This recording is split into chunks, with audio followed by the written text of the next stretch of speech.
1 साल के बाद मैं डॉक्टर के पास गया हूँ, तो मैं और मेरी वाइफ हंस रहे थे और डॉक्टर परेशान था। तो वो अब फाइल खोल के मेरी देख रहा था और कह रहा था कि 120 kg you came, Nadeem you came on 120 kg, now you are 87.5। Yearly HbA1c का टेस्ट कराना है, आपने देखना है, अगर आउट आता है तो आप आएँ, वरना आने की ज़रूरत नहीं है। तो वो दिन आज का दिन है। ना मैंने कोई मेडिसिन नहीं ली, ना डायबिटीज़ की, ना बीपी की। शुरू में 3-4 चक्कर लेता था, मेरा सांस फूल जाता था। आहिस्ता आहिस्ता आहिस्ता जब मैं वेट लूज होता गया, फिर मैंने उस टाइमिंग को बढ़ाया, फिर मैं अपनी वॉक को 1 घंटे पे लेकर आया और बिस्ट वॉक में कन्वर्ट किया मैंने। वर्ल्ड वाइड लोग अपने मैदे का ऑपरेशन कराते हैं, डायबिटीज़ ख़त्म हो जाती है, लेकिन उसके बाद भी दोबारा डायबिटीज़ हो जाती है। मैदा छोटा कर देते हैं, एक केला खाया पेट भर गया, तो वो डाइट ही कम लेते हैं। यूरोप में लोग करवाते हैं, उसमें क्या होता है, दोबारा आपको डायबिटीज़ होता है। लेकिन कह रहे हैं थाउजेंड्स में कोई एक आध होता है जो डायबिटीज़ को रिवर्ट बैक करता है। You are one of that, you are lucky. Yoga की जो डिफरेंट पोस्चर्स हैं, जिसमें भुजंगासन, कोबरा का एक्सरसाइज किया जो पोस्चर है, जिसमें आप छत को देख रहे होते हैं तो आपकी चिन जो है वो टाइट रहती है। तो जब मैंने सारा वेट लूज़ किया, 1-1.5 साल 15 महीने की जो जर्नी थी, उसके बाद जब मैं अपने जानने वालों से मिला, कई लोग तो मेरे सामने से गुजर गए, मुझे पहचाना नहीं उन्होंने। अस्सलाम वालेकुम, मैं हूं अली और आप देख रहे हैं आला पॉड। इस दुआ के साथ कि इशरत हाल, नेक अहवाल, बुलंद इकबाल, रिज़्क़ हलाल, उम्दा बोलचाल खुदा से पाएँ हम और हमारे अहलो अयाल, और हमारे मुल्क को भी हो नसीब सरबुलंदी, सरफराजी और उरूज व कमाल। तो कहिए आमीन। और शुरू करते हैं आज की आला एपिसोड, जिसमें हम बातें करेंगे हेल्थ की और वेट लॉस की, क्योंकि आज हैं हमारे आला मेहमान founder of healthy life and information, yoga master Nadeem Qureshi. अस्सलाम वालेकुम सर, कैसे मिजाज हैं? वालेकुम अस्सलाम, थैंक यू वेरी मच। अस्सलाम वालेकुम नाजरीन, thank you very much Ali, मुझे मौका दिया अपने चैनल पे अपने कुछ एक्सपीरियंसेस शेयर करने का और अपनी नॉलेज शेयर करने का, जो कि मेरी अपनी प्रैक्टिस है। इंशाल्लाह आज डिस्कस करते हैं। सर बहुत शुक्रिया, आपने अपना कीमती वक्त छुट्टी वाले दिन निकाला और आप मेरे पॉड के ऊपर आए। तो सर सबसे पहले जो जो सबसे ज़्यादा क्यूरोसिटी मुझे पर्सनली जिस बारे में, वो माशाल्लाह आपकी जो वेट लॉस ट्रांसफॉर्मेशन है, उसके बारे में ज़रा बताएं कि आपने कहाँ से शुरू किया, कब शुरू किया, और किस किस तरीके से आप माशाल्लाह इस वक्त जो एक हेल्दी एंड स्मार्ट माशाल्लाह बैठे हुए हैं, तो वो कैसे अचीव किया आपने? वेट लॉस करने का होता ये है कि हम अपनी कॉर्पोरेट लाइफ में बहुत ज़्यादा बिजी होते हैं। अनटिल अनलेस कोई चीज़ हमें हिट नहीं करती, हम जो है उस वक्त एक्टिव नहीं होते। तो 2014 में मुझे जब डायबिटीज़ हुआ और मैं एक डॉक्टर के पास में गया, तो उन्होंने कहा कि आपकी तो इतनी भी एज नहीं है और टाइप 2 डायबिटीज़ आपको हुआ है, तो if you take chance and reduce your weight, तो आपकी जो डायबिटीज़ है वो रिवर्ट बैक हो सकती है। उस तो वक्त आपका वेट अराउंड कितने केजी था? उस समय मेरा वेट था 122 केजी, ओके। मतलब। और फिर उन्होंने एक डाइटिशियन से मुझे मिलवाया, तो वो खातून बहुत ही, खुद हाइट में भी छोटी थी, हाथ भी बहुत छोटा था। उन्होंने जो अपनी डाइट बताई मुझे कि एक मुट्ठी चावल खानी है, तो एक बंदा जो कि एक डबल बिरयानी और 2 बर्गर खा के उसका लंच पूरा होता था, तो उस वक्त मैंने देखा तो मैंने बोला, बड़ी हैरानगी हुई मुझे, बोला यार ये डाइट पे ज़िंदा कैसे रहूँगा मैं। सही तो है। फिर मैं घर आया, फिर मैं अपनी वाइफ से डिस्कस किया। मेरी वाइफ ने बोला क्या डाइट खाना बनाना है, किस तरह बनाना है। मैंने, मुझे नहीं पता, मैं पानी रोटी खा लूँगा, आई हैव डिसाइडेड।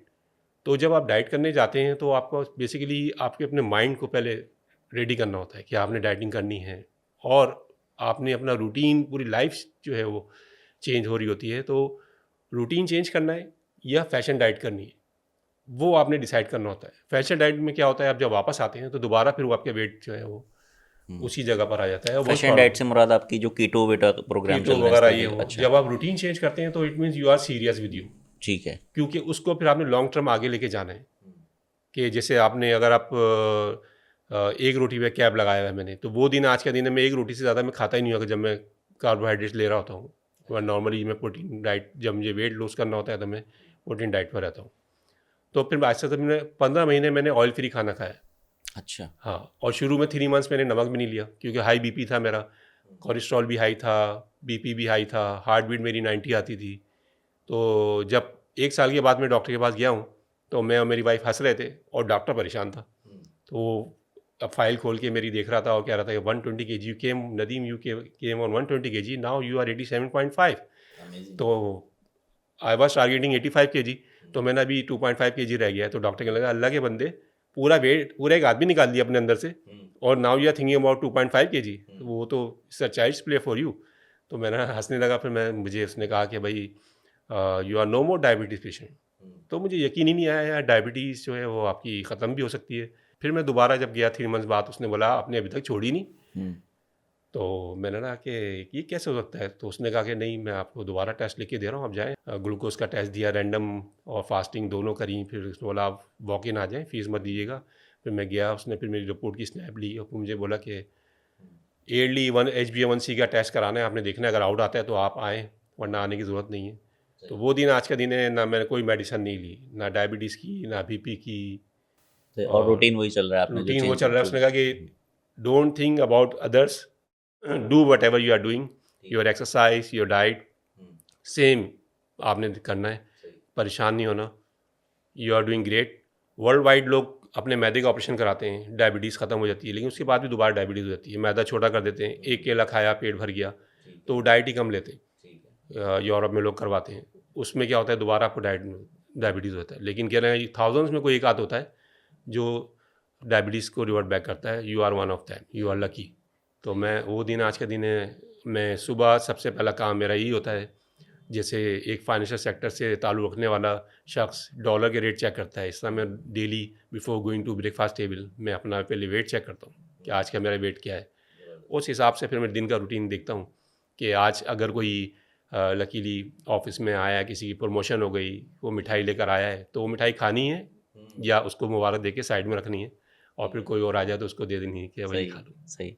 अच्छा, मैं थोड़ा सा इसमें स्टेप बाय स्टेप ज़रा आपके जो आपका एक थॉट प्रोसेस था और एक डिसीजन तक पहुंचने तक, इस पर आपने एक समरी तो बता दी, लेकिन लेट्स से आप डॉक्टर के यहाँ गए थे विद 122 kg और उसके बाद आप घर जाए, तो इमीडिएटली तो आपके जहन में योगा का प्लान नहीं होगा ट्रांसफॉर्मेशन का। तो ये जो ट्रांसफॉर्मेशन जर्नी आपने स्टार्ट की स्टेप बाय स्टेप, इस डिसीजन पे आप कैसे पहुंचे और इसमें आपने किस तरीके से किया?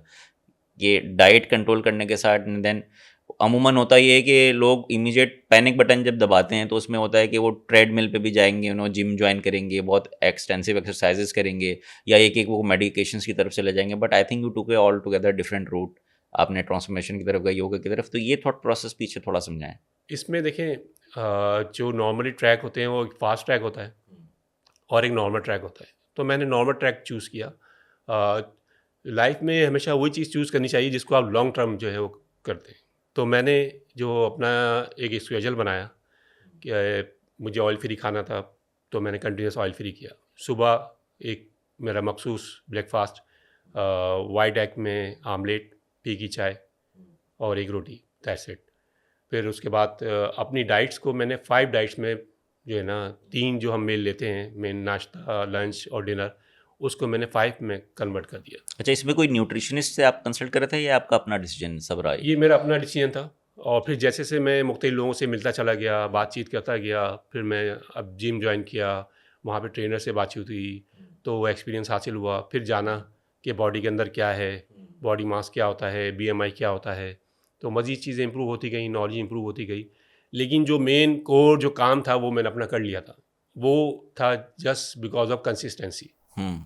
जब आप कोई चीज़ डिसाइड कर लें तो कंसिस्टेंसी, और आपको जो है जब डिसाइड कर लें तो आपको उस पर स्ट्रिक्ट होना पड़ता है कि आपने जब कुछ नहीं खाना तो नहीं खाना, वो चीज़ अपने अंदर ले आएँ। सेल्फ कंट्रोल जो है वो आपको बहुत ज़रूरी है, क्योंकि once you are a foodie तो फिर तो आपने जैसे अभी बात की ना कि ऑफिस में प्रमोशन हो रही है किसी की, तो अच्छा पीयर प्रेशर भी बड़ा इसमें काउंट करता है। आप कहते हैं यार किसी बिल्कुल बड़े क्लोज की हो गई, अब वो मिठाई ले आया है और आप कैलोरी काउंट के ऊपर पूरे हो गए, तो यार यू कांट से नो, आप बड़ा अंदर से बुरा फील करते हैं। मैं तो ये वेट देख के ही चलता था रोज़ाना, और बड़ा स्ट्रिक्टली मैं फॉलो करता था चीज़ें। इवन ये मैं शादी में भी खाना खा के जाता था घर से, डाइट खाना जाके सिर्फ शिरकत करता था शुरू में। फिर जब मेरा वेट कंट्रोल हो गया तो फिर मैंने ये डिसाइड किया, शादी में जैसे अब जाते हैं आप, तो वहाँ पे सिर्फ राइस ले लिए थोड़े से। तो शुरू में तो रिश्तेदार भी नाराज़ होते होंगे ना, क्योंकि पाकिस्तान में त्यौहार इतने नहीं मनाए जाते, इतने रिश्तेदारों को मनाना पड़ता है। रिश्तेदार जो है वो ये होने लगा है कि जब जिस टेबल में मैं बैठा होता हूँ लोग कम खाना शुरू कर देते हैं।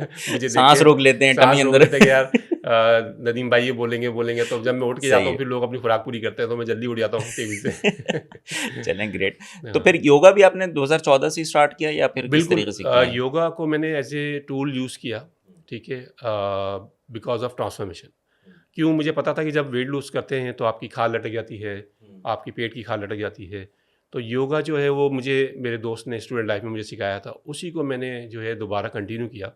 हाँ, बीच में जब मेरा वेट ज़्यादा 122 केजी हो गया था, उस वक्त तो मैं कुछ भी नहीं करता था। कॉर्पोरेट लाइफ में खाना पीना और काम बस यही चल रहा होता था। फिर जब मैं दोबारा ट्रैक पर आया तो फिर मैं रूटीन ये था कि फ़जर की नमाज के बाद पहले योगा किया तकरीबन 1 घंटा, और उसके बाद फिर नहा धो के वेट किया, वेट कितना है आज, फिर ब्रेकफास्ट किया, फिर दिन के दूसरे रूटीन्स के लिए किया।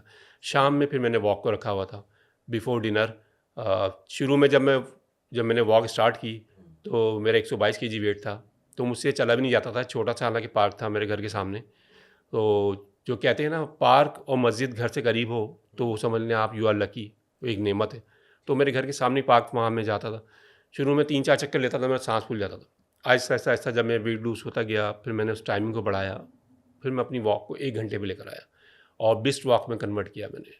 तो तेज़ तेज़ तेज़ तेज़ फिर वो पसीना आपको आता है, फिर आपका वेट लूज़ होता है। और फिर जब योगा आप करते हैं तो क्या होता है कि आप योगा की जो डिफरेंट पोस्चर्स हैं, जिसमें भुजंग आसन, कोबरा का एक्सरसाइज किया जो पोस्चर है, जिसमें आप छत को देख रहे होते हैं तो आपकी चिन जो है वो टाइट रहती है। तो जब मैंने सारा वेट लूज़ किया, 1-1.5 साल 15 महीने की जो जर्नी थी, उसके बाद जब मैं अपने जानने वालों से मिला, कई लोग तो मेरे सामने से गुजर गए, मुझे पहचाना नहीं उन्होंने। अच्छा। हाँ, क्योंकि नॉर्मली ये होता है जब आप वेट लूज़ करते हैं आपका चेहरा बड़ा रहता है, बॉडी जो है शेप डिफरेंट हो जाता है।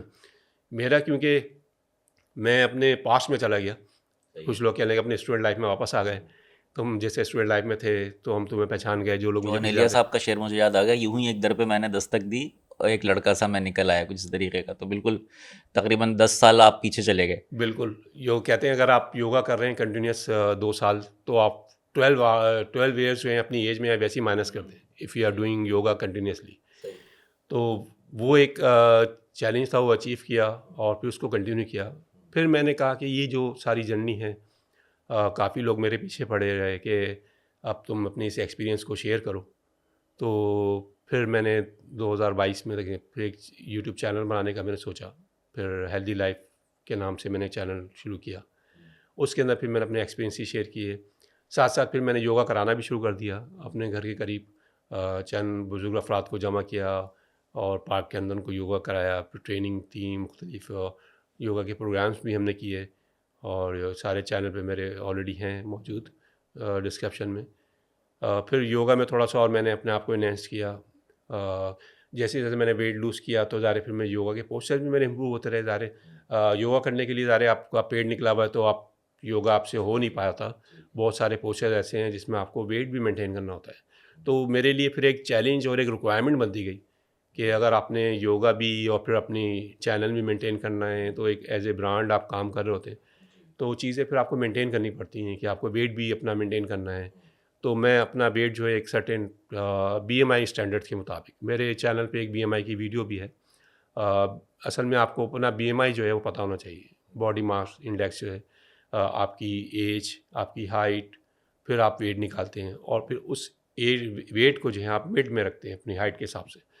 तो वो हर किसी को पता होना चाहिए कि आपने अगर वेट लूज़ करने जा रहे हैं तो आपकी हाइट कितनी है, आपकी एज कितनी है, उसका BMI कितना निकला है, आपने किस मिड में रखना है वेट अपना और टारगेट कर रहे हैं, कितने अरसे में आपने लूज़ करना है, उस हिसाब से फिर strict diet, fast track use करना है। क्योंकि जब आप वेट लूज़ करते हैं तो आप पूरा मेटाबॉलिज्म को हिला देते हैं, आपका मेटाबॉलिज्म हिल जाता है, आपकी बॉडीज़ की। आप चाहे आप बैलेंस डाइट कितना भी कर लें, आप डाइटिंग में बैलेंस डाइट नहीं ले सकते। कुछ ना कुछ आपके विटामिन्स जो हैं आपसे स्लिप हो जाते हैं। उसके रिजल्ट में क्या होता है, आपके बाल गिरना शुरू हो जाते हैं, तो आपका इम्यून सिस्टम भी वीक हो जाता है। तो वो बैलेंस डाइट आपने लेनी है, विटामिन्स भी लेने हैं, विटामिन Z का ख्याल रखना है, विटामिन D का ख्याल रखना है, हड्डियाँ मजबूत रहनी चाहिए आपकी, मल्टी विटामिन भी लेना है आपने। हड्डियाँ मजबूत नहीं होंगी, आपने पोस्चर करने हैं, योगा करना है, वॉक करनी है, आपके घुटने इस्तेमाल हो रहे हैं, घुटने आपके मजबूत रहने चाहिए वॉक करनी है तो ये सारी चीज़ें इंपॉर्टेंट हैं। सही। और ये इसमें आप बिल्कुल भी रेकमेंड नहीं करते कि वेट लॉस की मेडिकेशन कोई की जाए, जो कि अमूमन लोग चले जाते हैं मेडिसिन के थ्रू वेट लॉस के ऊपर, वो मेडिसिन ना लें बिल्कुल भी। उसके साइड इफ़ेक्ट्स हैं बिल्कुल। और वो लॉन्ग टर्म नहीं है। ठीक है। वो फिर आपके किसी भी ऑर्गन्स को इफेक्ट कर सकते हैं। किडनीज हो गया, लीवर हो गया। ठीक है, और इसी तरीके से फैशन डाइट भी शॉर्ट टर्म है, उसके बाद वेट आपका वापस आ जाएगा। फैशन डाइट भी शॉर्ट टर्म में, आप आज आपने अपने एकदम से कर लिया, हवा निकल गई फुटबॉल में से, लोग देखना शुरू कर दिया। इंटरमिटेंट फास्टिंग भी तो कर लेते हैं लोग, उसका है रिजल्ट?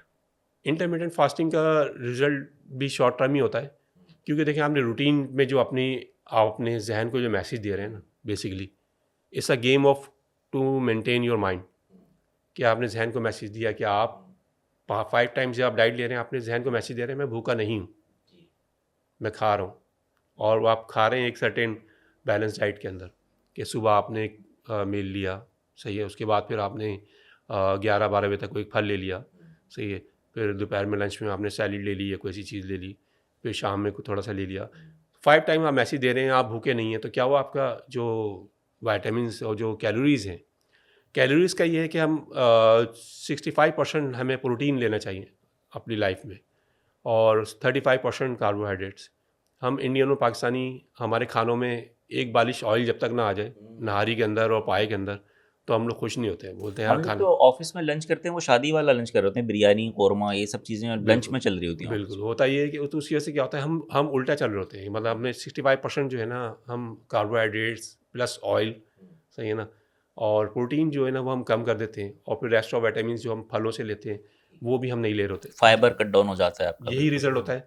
असल में जो कार्बोहाइड्रेट से जो फैट्स बनते हैं ना आपके, वो यहाँ से शुरू होता है, आपके पेट से, बेल्ट से टायर्स आना शुरू हो जाता है। टाइजन। जैसे ये गिलास है, इसमें जब आपने पानी डाला तो पहले बॉटम पे पानी आता है, तो जब आपका मोटापा शुरू होता है ना, वो यहाँ पेट से शुरू होता है, यहाँ पे आपके फैट जमा होने शुरू होते हैं, और आखिर में जब आप सारी डाइट कर लिया, आपने वेट लूज़ कर लिया, तो यही टमी जो है ना आपकी, ये अजाब बन जाती है। ये जो बेल्ट है ना आपका, ये कम नहीं होता, ये जाता है आपको एक्सरसाइज से। तो आप ये अब ज़रूरी नहीं है आपकी एज जो ये ज़्यादा देती हो आपको कि आप जिम चले आएँ, सही है ना। आजकल फैशन है, सारे नौजवान जिम चले जाते हैं। योगा में ये ब्यूटी है कि 100 डेज़ तक आप जो है ना योगा कर सकते हैं। तो योगा में क्या होता है, जब आप डाइट भी कंट्रोल कर रहे हैं, फिर योगा भी कर रहे हैं, तो then yoga gives you transformation, flexibility. और योगा का एक और टूल है मेडिटेशन, जिसमें आप सुकून भी हासिल कर सकते हैं। तो वो सारी चीज़ें आपको प्रोवाइड करती है, और वो उसमें कोई एज फैक्टर नहीं है। योगा के जो पोस्चर्स हैं वो बेशुमार हज़ारों की तादाद में पोस्चर्स हैं, वो एज के हिसाब से हैं, तो वो आप करें और उसका फिर एडवांटेज आपको मिलता है। अच्छा, अभी शूट से पहले एक हम ज़रा बिहाइंड दी कैमरा जो एक डिस्कशन कर रहे थे, आप उसने मुझे इसमें योगा की एक हिस्ट्री बता रहे थे, वो ज़रा शेयर करें, ताकि वो बड़ी इंटरेस्टिंग मुझे लगी थी कि हाँ, कहाँ से स्टार्ट हुआ, कैसे क्या सिलसिला। योगा का वैसे जो देखिए ताल्लुक़ है मोहनजोदाड़ो से, अच्छा। पाकिस्तान में मोहनजोदाड़ो, वहाँ से आगाज़ हुआ, फिर इसको ओन किया ज़्यादातर इंडियंस ने ओन किया, और वर्ल्ड वाइड फिर चलता रहा।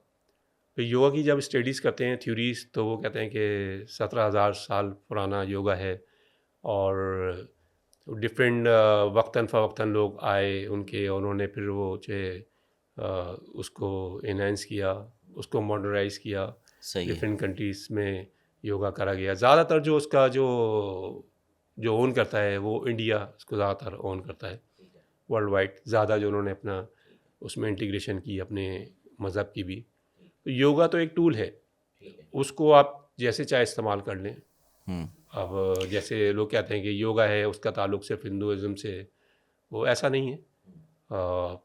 जैसे नाइफ़ है, नाइफ़ का काम है आप सब्ज़ी काटें, फल काटें, और वो पेट में घोप दें, आप मेरे कत्ल कर दें, तो वो एक टूल है, आप उसको जिस तरह यूज़ कर सकते हैं। योगा की मेडिटेशन है, आप मेडिटेशन करते हुए आप अल्लाह को याद करें, सही है ना। उनका मज़हब है वो भगवान को याद करते हैं, वो इंटीग्रेशन करते हैं।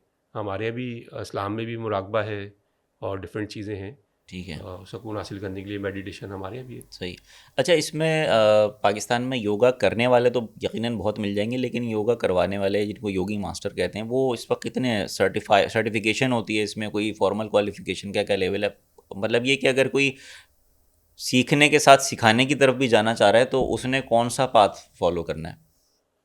योगा में देखिए वर्ल्ड वाइड अभी तक कोई एक यूनिक ऑर्गेनाइजेशन जो है इस्टेब्लिश नहीं हो पाई, ठीक है ना। एक अमेरिका में योगा अलाइंसिस के नाम से है, वो कहते हैं हम लीड कर रहे हैं इंटरनेशनल को। इंडिया में IYO इंटरनेशनल योगा ऑर्गेनाइजेशन है, जिन्होंने WHO से भी सर्टिफाइड कराया है, 192 कंट्रीज़ में है। तो अभी ब्रेकअप्स में है। पाकिस्तान में कुछ नहीं है ऐसी कोई एसोसिएशन? पाकिस्तान में कोई ऐसी एसोसिएशन नहीं है। कुछ ऑर्गेनाइजेशन हैं जो पार्क्स लेवल पे करा रही हैं, फ्री ऑफ कॉस्ट योगा करा रही हैं, तो फ्री ऑफ कॉस्ट लोग योगा करा रहे हैं, पार्क्स में ट्रेन करके छोड़ रहे हैं, ऐसा ऐसा अवेयरनेस बढ़ रही है पाकिस्तान के अंदर। सरकारी तौर पे ही आवाम को मुख्तलिफ आसन करवा देती है गवर्नमेंट पाकिस्तान में। योगा में क्यों कहते हैं एक्सपेंसिव नहीं है, एक मैट चाहिए आपको बस और पार्क चाहिए, कहीं भी कर लें। अच्छा, कहीं ओपन एयर में ही करना ज़रूरी है, आप अपने ऑफिस में कर लें या घर में कर मैं लें? तो देखें, असल में ये होता है इंसान को अपने आप को बाउंड ना करे। जब मैं करता था योगा, जब मैं वेट लूज़ कर रहा था, मैं ड्राइंग रूम में करता था, उस वक्त मेरे पास इतना टाइम नहीं था, सही है ना। फजर की नमाज़ पढ़ी, ऑफिस ड्राइंग रूम में किया, योगा किया, और फिर थोड़ा गैप दिया, नहाए धोए, ब्रेकफास्ट किया और फिर ऑफिस चले गए। फिर जब थोड़ा सा योगा की अवेयरनेस बढ़ी और लोगों को कराना शुरू किया तो ज़ाहिर फिर पार्क जाना पड़ा।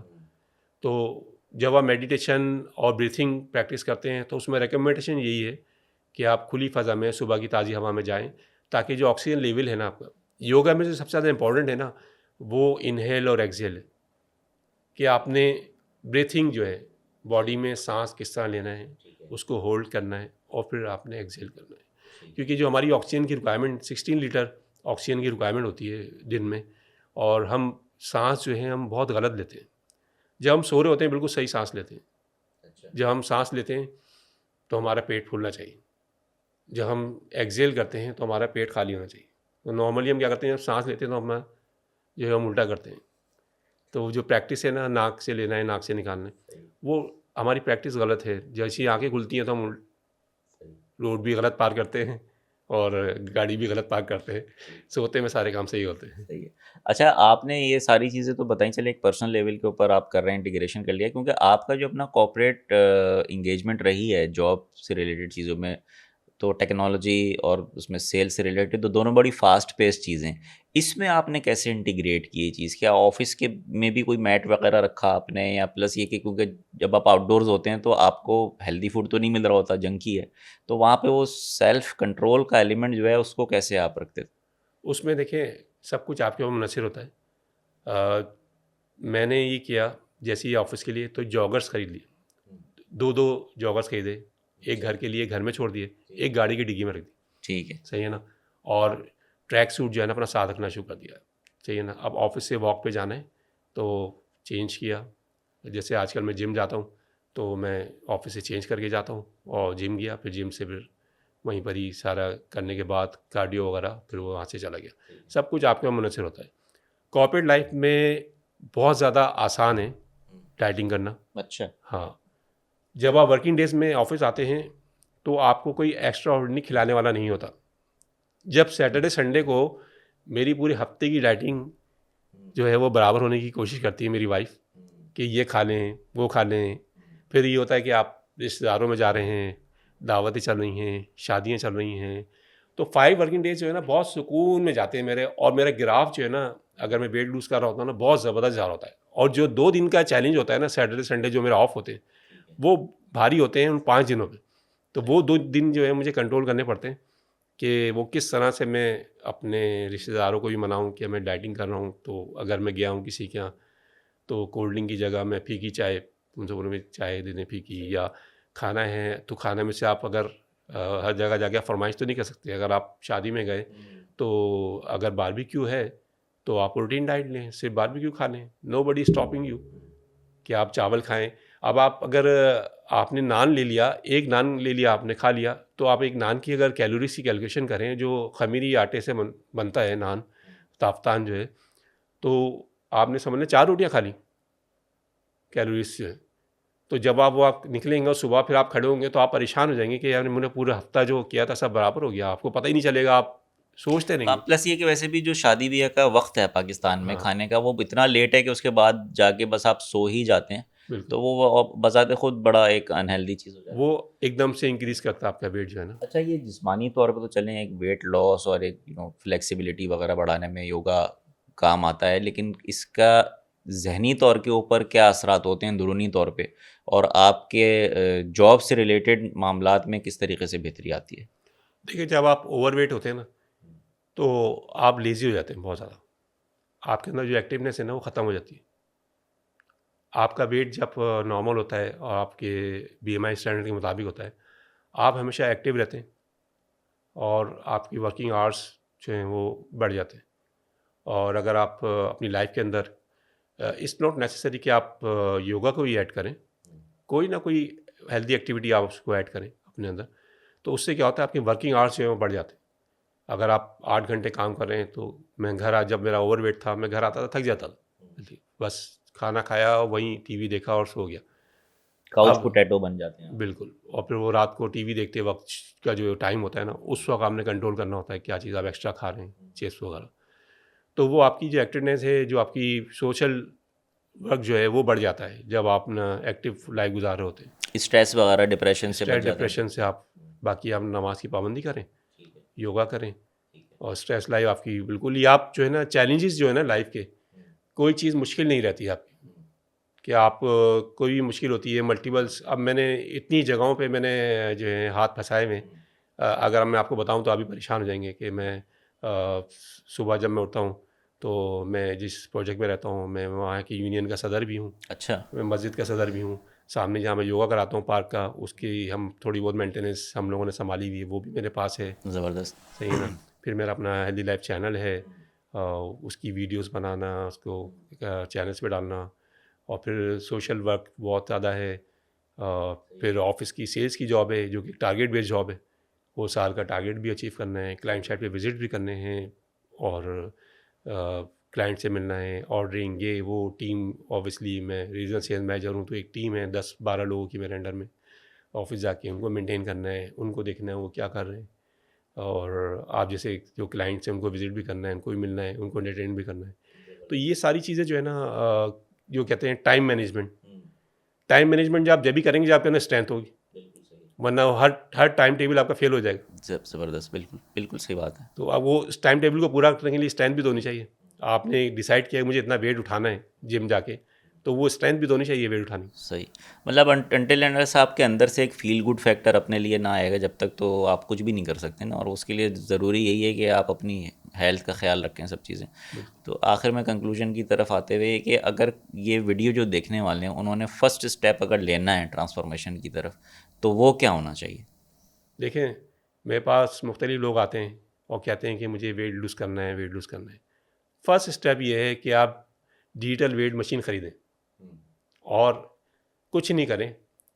1 हफ़्ते 15 दिन तक के लिए आप सुबह before going to breakfast table sleeping suit के अंदर, सेम कपड़ों के अंदर और सेम प्लेस के ऊपर बैलेंस होना चाहिए फ्लोर। एक बैलेंस फ्लोर आप जो है वो डिसाइड कर लें, यहाँ पर आपने बैलेंस मशीन रखनी है, और वेट करके वेट सिर्फ नोट करना है। 1 हफ़्ते 15 दिन तक जब आप अपना वेट नोट करेंगे, अगर आप लैपटॉप वगैरह है आपके पास, एक्सेल शीट पे डेट डालें आगे वेट केजी में, सही है, या पाउंड में मेंटेन करना है, पाउंड के अंदर केजी में आप वेट जो है नोट करते नहीं, तो आपके पास एक ग्राफ आ जाएगा हफ्ते का।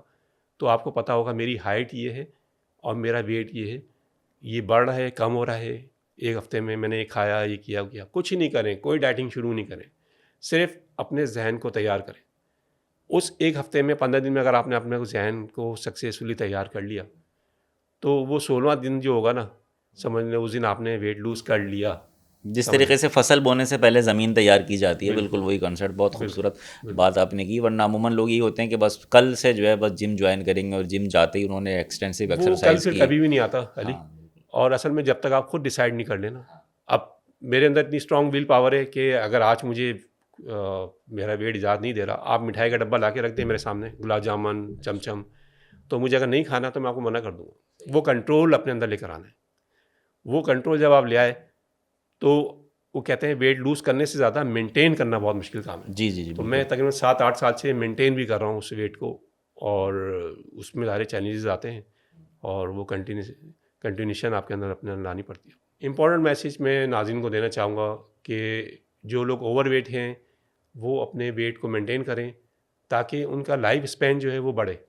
क्यों कि हर शख्स का, चाहे वो मेल हो या फीमेल हो, उसका अपनी फैमिली में एक रोल है, वो अपनी फैमिली का सरबराह है, और उसके साथ बहुत सारे लोग जो हैं वो जुड़े हुए हैं।